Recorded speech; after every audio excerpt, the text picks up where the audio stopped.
So I was just looking at my YouTube stats the other day because the last video did really well, and now I found something a bit interesting to me. And before I get into the video, I just want to say that it turns out over 50% of the viewers on that 10K Dabi video were of the women were female. This is something that doesn't normally happen. So this got me thinking, right?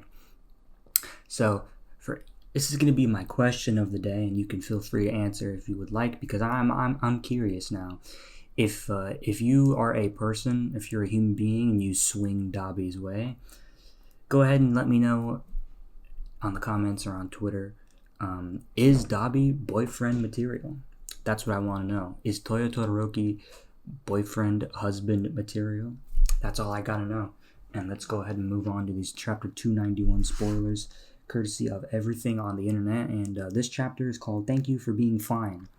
So if there's one thing I know, it's that Dabi is pretty fine, pretty banging fine. But we're going to go ahead and hop into this. So we're going to go ahead and start with the first scan, which is just basically this chapter is going to continue where we left off with the Todoroki family triad. And the first scan is just of Todoroki, Toya, and a little kid. So we're going to get a bit more backstory behind Dabi and why, or a bit more of his backstory, like firsthand, right? So we already kind of knew that Endeavor overworked him to the point where he ended up burning himself because his body was not capable of his quirk, and blah, blah, blah. He burned, look at that, boom, pow.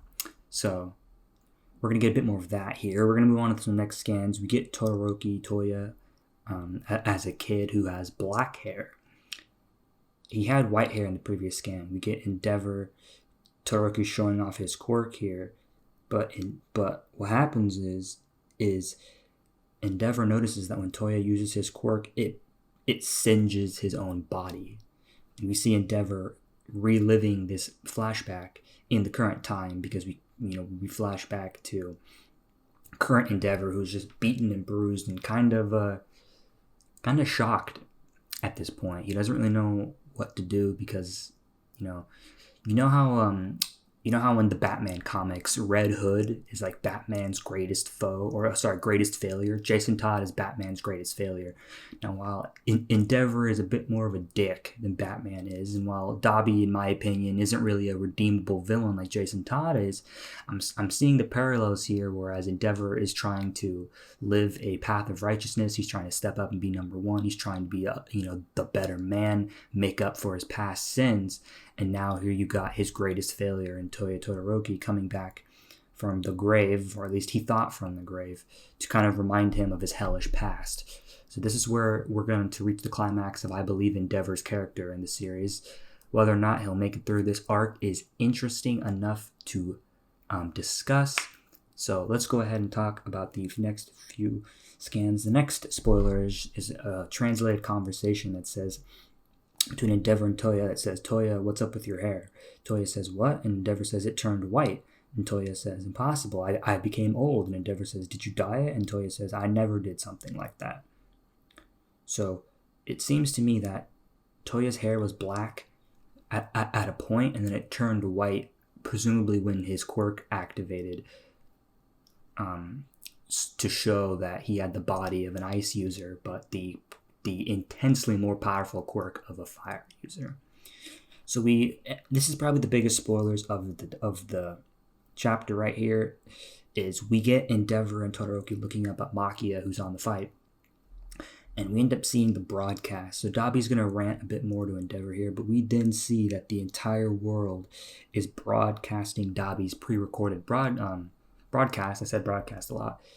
And we see that Natsuo, and I always forget her name, but the daughter, the big sister of the Todoroki family, start to see the broadcast on the television, Natsuo on his phone. We know Natsuo was very close to Toya.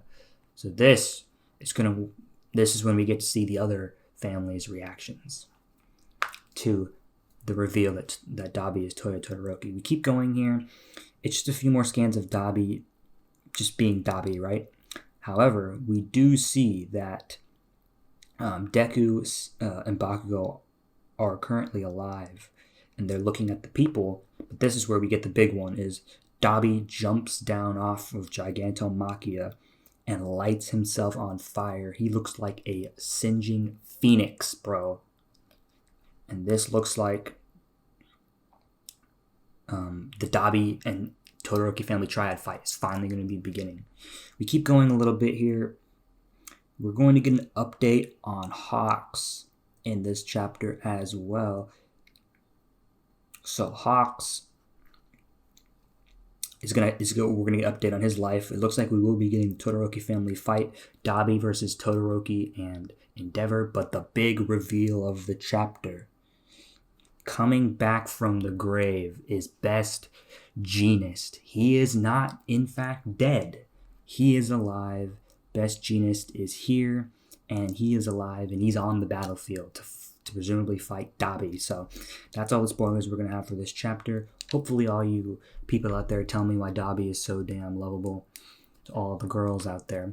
And hopefully we will be able to see what Best Jeanist can do, knowing that he is now in fact not dead, and that whatever Hawks did to show Dabi the body was some sort of convoluted plan between him and Jeanist. Did Dabi know it was fake? Who knows? Dabi seems to be currently sole purpose is to, exact his revenge and basically kill the Todoroki family name through Endeavor's past sins.